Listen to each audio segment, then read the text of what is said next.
The 2023 Oakland A's are currently off to one of the worst starts ever in the history of Major League Baseball through 50 games and have the lowest winning percentage since the 1962 New York Mets, an expansion team that lost 120 games.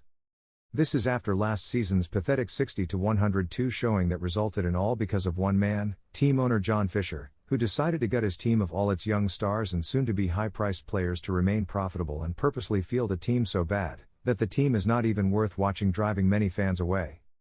Not only that, he dares to increase ticket prices and alienate fans in what now seems like his grand plan to find a perfect excuse to blame the fans for not supporting his product and using that as a reason to relocate his team to Las Vegas. This is the story of John Fisher, who is now public enemy number one in the city of Oakland and has become the worst owner not only in MLB but perhaps in all of sports as well, in my opinion. He is an American billionaire businessman and the primary owner of the A's baseball team and the San Jose Earthquakes MLS soccer team. Fisher is the son of Gap founders Donald Fisher and Doris Fisher and inherited a portion of the family's fortune after their deaths. He attended Princeton University, where he earned a degree in economics, and later received an MBA from Stanford University.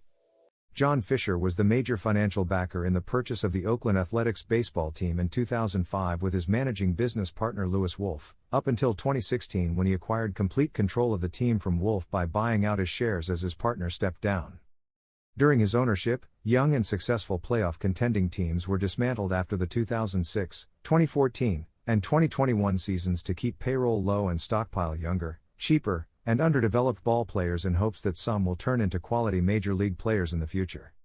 The only difference in the latest shedding of their young star players after the 2021 season is that the roster has been stripped down to bare bones and filled with primarily minor league caliber players, unlike in past rebuilds, where the team still kept a young core that belonged in the big show mixed with some productive veteran players.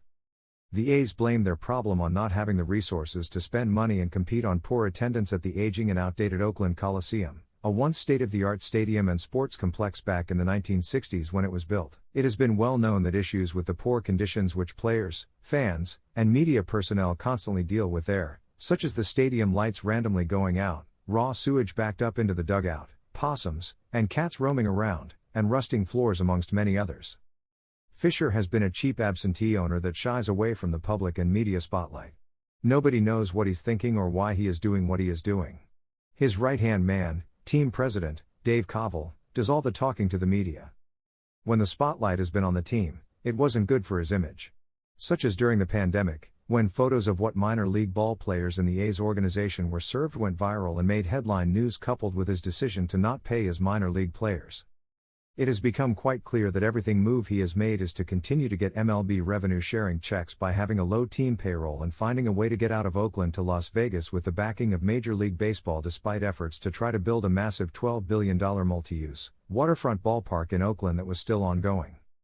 As Oakland Mayor Shung Tao puts it, the city was being used as leverage to get a better stadium deal in Las Vegas, and the A's weren't a true partner in their negotiations with the city to get a new ballpark built, despite being very close to a deal. Now, Fisher and the marketing team that came up with the slogan, "Rooted in Oakland," have turned their backs on their diehard loyal fan base and alienated them to the point of no return. Public funding for the A's stadium has gotten approval from the governor of Nevada. All that remains for the A's to move to Las Vegas is getting majority approval from MLB owners that will come shortly.